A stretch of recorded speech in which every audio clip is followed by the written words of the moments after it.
Bismillah, Alhamdulillah, wa syukurillah, la hawla wa la quwwata illa billah. Dulur sedaya jamaah istighosah, Bapak, Ibu dan saudara sekalian, kesinambungan malih silaturahmi bertemu di padepokan di aula yang sangat sederhana, insyaallah yang penuh berkah. Kita ada di sini, kita bisa seperti ini, kita bisa mendapatkan kebahagiaan, kesenangan, kesusahan dan keresahan, semua tidak terlepas dari jeripayah kedua orang tua kami.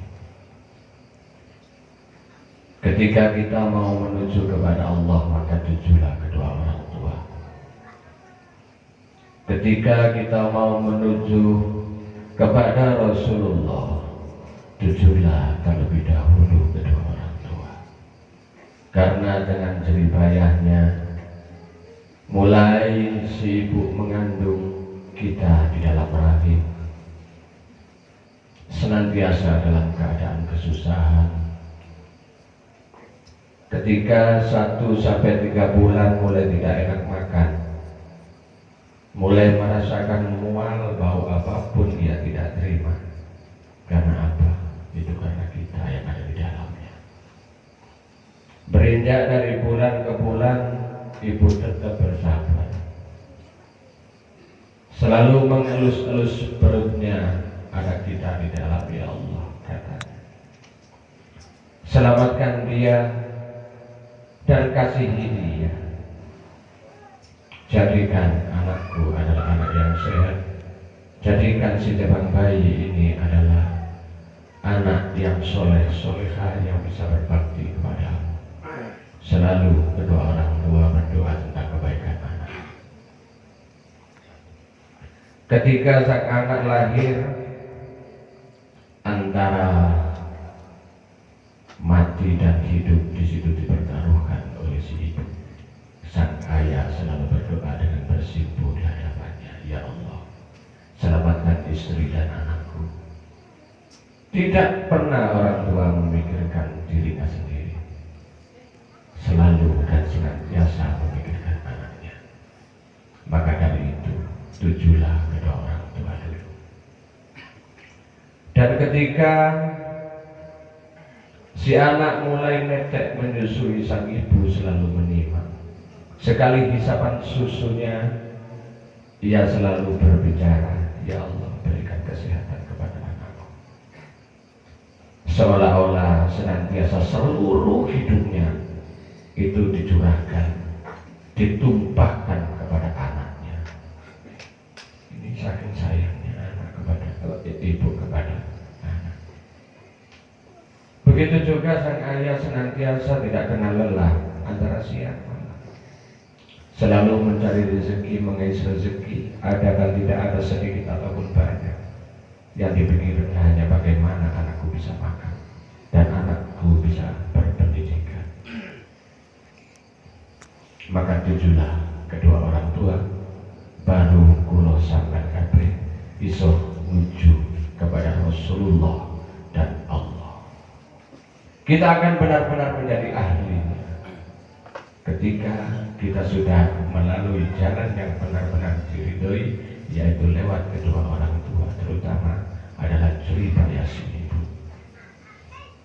Ketika malam dalam keadaan lelah yang sedemikian rupa, ibu tetap akan menggendong anak yang menangis di tengah malam. Dalam keadaan sakit pun tidak dipikirkan oleh ibu, yang penting anaknya bisa menyusui anaknya. Apakah kita sebagai anak bisa seperti itu? Bisakah kita memutar balik begitu sengsaranya, begitu ikhlasnya, begitu khusyuknya si ibu senantiasa menggendong, memelihara, menyusui? Kita putar balik lagi kehidupan kita kepada masa kecil. Kepada masa kecil itu, ketika ibu sekarang ini dalam kondisi seperti anak kecil, katakan dalam keadaan sakit, Mampukah seorang anak memberikan belayan seorang ibu kepada anaknya, dan anaknya mampukah memberikan belayan dan pemeliharaan ketika ibunya sakit? Kalau orang tua berpikir bahwa hartaku adalah harta anakku, apakah anak seperti itu? Hartaku adalah harta kedua orang tuaku? Insya Allah tidak. Dan selama ada batasan-batasan yang menyekat antara hubungan anak dengan kedua orang tua, di situ sekatan-sekatan itu yang akan menghalangi kita kepada Allah dan Rasul. Ketika kita ingat akan jeripaya kedua orang tua dan benar-benar ikhlas kita untuk mengabdikan semua hidup kita kepada kedua orang tua, disitulah sejatinya pengabdian guru sampai kabeh dumateng Kanjeng Rasul dan dumateng Allah Subhanahu wa taala. Karena Allah benar-benar tidak ridho ketika melihat seorang anak itu menyakiti hati si ibu dan hati sang ayah. Padahal kalau kita pikirkan, kalau kita kilas ulang lagi kehidupan hubungan antara kita kepada kedua orang tua, betapa goresan demi goresan kita tanam di hatinya, betapa tangisan dan tangisan demi tangisan senantiasa kita suguhkan di hati kedua orang tua. Tetap orang tua bersabar bahwa engkaulah adalah anakku. Begitu ikhlas. Sama dengan Allah, begitu ikhlas memberikan kenikmatan, kerahmatan, hidayah serta makunannya kepada kita, seperti yang kita lakukan pada malam hari ini dalam jamaah majelis yang penuh berkah, walaupun tempatnya sangat sederhana. Jangan berbincang dan jangan kita berharap menuju kepada Allah ketika kita tidak bisa menuju kepada kedua orang tua. Orang tua tidak pernah menuntut balasan, tidak pernah meminta ganti rugi. Yang penting kamu sehat, yang penting kamu sukses. Jangan pernah kau pikirkan aku. Itu kalau orang tua. Tapi anak sebelum orang tua meninggal pun hartanya menjadi rebutan. Mampukah seorang anak menuju kepada Allah? Insya Allah mustahil. Apakah sulit kita menuju kepada Rasulullah dan kepada Allah? Tidak sebenarnya. Namun betapa jangkauan kepada Allah itu terlalu panjang seolah-olah. Karena apa? Yang membatasi adalah nafsu kita. Yang membatasi adalah harta kita. Yang membatasi adalah istri dan anak kita, suami dan anak kita. Bahkan yang paling tidak masuk akal, wanita yang bukan istrinya itu dipertaruhkan kedua orang tuanya hanya demi wanita yang belum tentu dapat membahagiakan dirinya. Bahkan kedua orang tuanya yang lebih terdahulu membahagiakan si laki-laki. Nah, kita mulai mensucikan, kita mulai membersihkan otak, membersihkan pikiran dalam otak, membersihkan hati dengan rasa. Apa yang dapat kita lakukan terhadap kedua orang tua kita? Ini baru peta. Ini adalah ukuran. Jadi berdamailah dengan kedua orang tua. Untung sampai masih ada kedua orang tua. Lekaya jawab ini. Demi Allah, kula ngomong, seolah-olah kenikmatan, kebahagiaan dan apapun yang saya raih saat ini demi Allah, seolah-olah kan apa-apa. Aku tidak bisa menikmati segalanya ketika saya ingat dengan kedua orang tua. Nopo, kula eling ya nopo sore bapakku Sekarang semua ada, orang tua tidak dapat melihat. Orang tua tidak dapat menikmati apa yang saya rasakan saat ini. Bisakah saya bahagia? Tidak mampu. Demi Allah tidak mampu merasakan kebahagiaan itu. Maka sebelum menuju kepada Allah dan Rasulullah, tujulah kedua orang tua kalian. Seandainya orang tuaku bisa hidup lagi, kalau saya merasakan seperti saat ini, semuanya akan aku berikan kepada kedua orang tua. Demi Allah. Karena pernah dalam satu kejadian tangan kula niku kumat niku dalam keadaan jantung terhenti. Soalnya tangan kula lek kumat lek harus nunggoki insyaallah akan mencapai satu kematian.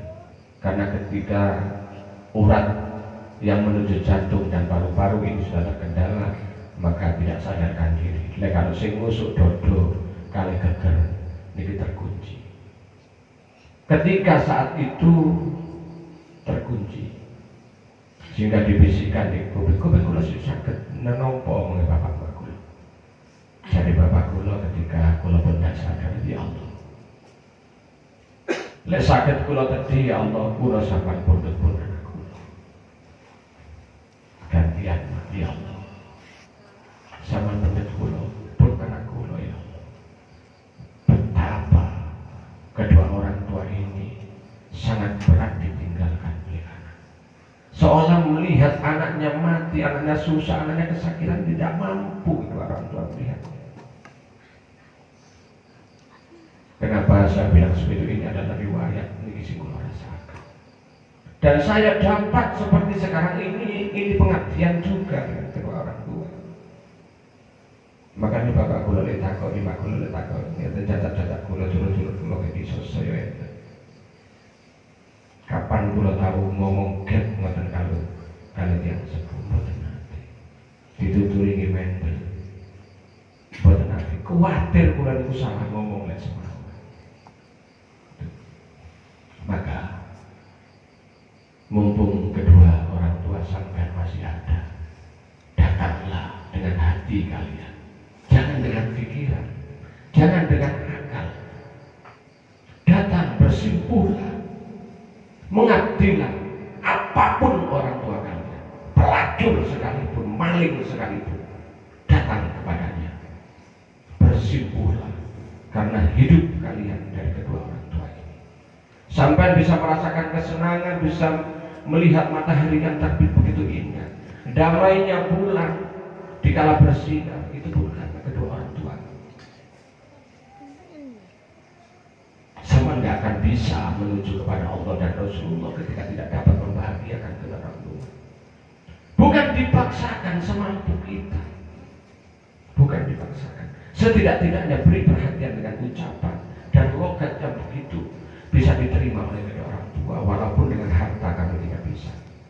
Maka datanglah kelesetono di pangkuan wong tua sampai selalu temani dia, apalagi kalau sudah tua.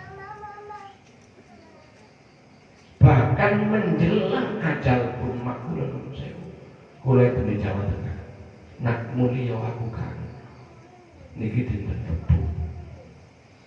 Kula Selasa nyampe, agenda masih kathah. Ditelepon, aku kan. Begitu Kamis pagi saya datang, orang-orang satu yang diucapkan, aku kan. Soalnya aku menejam loro balik. Saking cintai kali anak, sampai menjelang kematiannya ingin yang terakhir dia melihat. Ketika anak itu tidak mampu datang kepada hati sanubari dengan kedua orang tua, maka usul sampean untuk menuju kepada Rasulullah dan menuju kepada Allah ini bisa sukses adanya. Apakah mustahil? Tidak mustahil. Karena orang tua juga bukan Allah.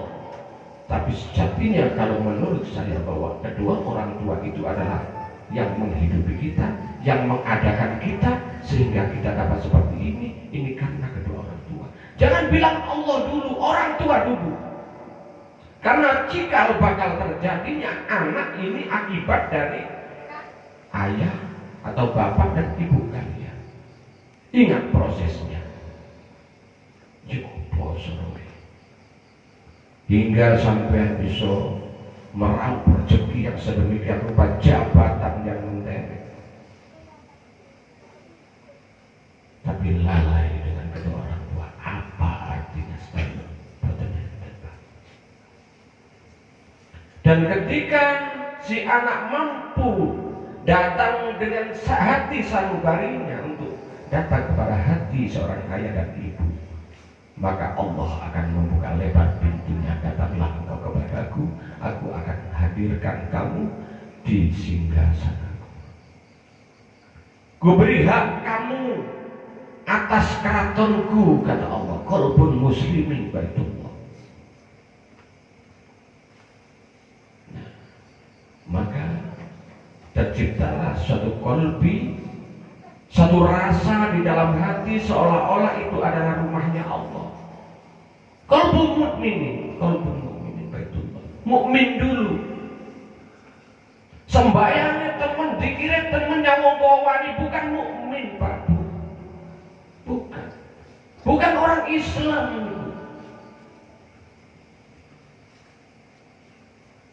Dikira ewonan pos tapi yang mau tuan detak-detak. Dorong Islam. Islamnya akon-akon mengamini Islam. Masih tetap tidak bisa menyelamatkan kulo sampean kabeh. Lamun kulo sampean kabeh tetap menanamkan luka dengan goresan-goresan kata di hati orang tua.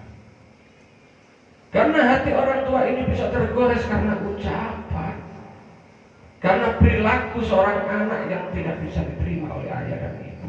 Jangan sampai terjadi. Kita berusaha mulai malam hari ini untuk selalu baktikan hidup kalian mumpung masih ada. Percaya kali dulu.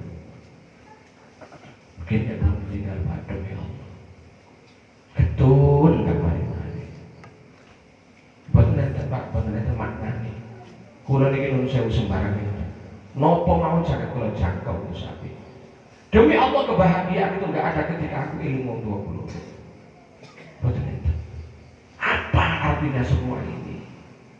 Aku sombari ini wong tua kubiyan nalikan aku besok kayak dulu imangi lupa betul sakit.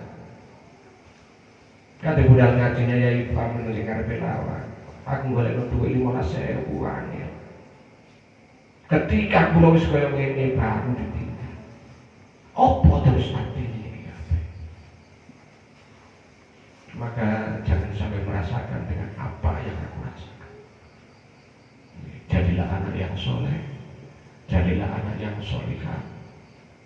Monggo sarang-sarang datang kepada raga dan hati sanubari kedua orang tua terlebih. Baru kita abdikan diri kita kepada yang lain. Setelah kita abdikan diri kita kepada kedua orang tua, insya Allah dengan datang kepada kedua orang tua, datanglah ridho Allah jua. Dan itu bisa menyelamatkan kita, bisa menenteramkan kita, bisa mendamaikan kita di dunia dan di akhirat di Gusti Allah. Monggo sayang-sayang dungo pangeran jalu selalu letino semua usahakan jaluk sepuro api bapak ibu. Memang ngaiti niku ewo Pak. Kati ngaiti jaluk sepuro niku ewo. Setidak-tidaknya bisa menggetarkan kebahagiaan kedua orang tua hanya dengan meminta maaf ketika mau bulan Jumat. Tergetar hati orang tua, tergetar aras Allah juga, hingga bisa memetakan alam dan ridho Allah akan bernaung di hati kalian.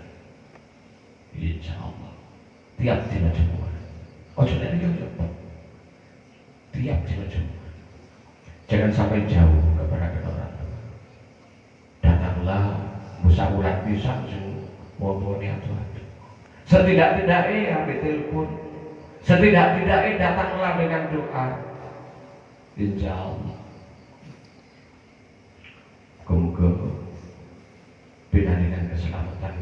sampean kabeh dulur kula tiang sepuh para sepuh kula sampean kabeh mugi-mugi ridha Allah senantiasa bersama kita dan kedua orang tua kita sing sampun meninggal wong tuwa dulur kabeh sakabehane mugi-mugi sedayane saged manunggal dening Gusti Raziul ingkang sejati mugi-mugi wis campur ambek dadi Gusti Allah biridallah al-Fatihah.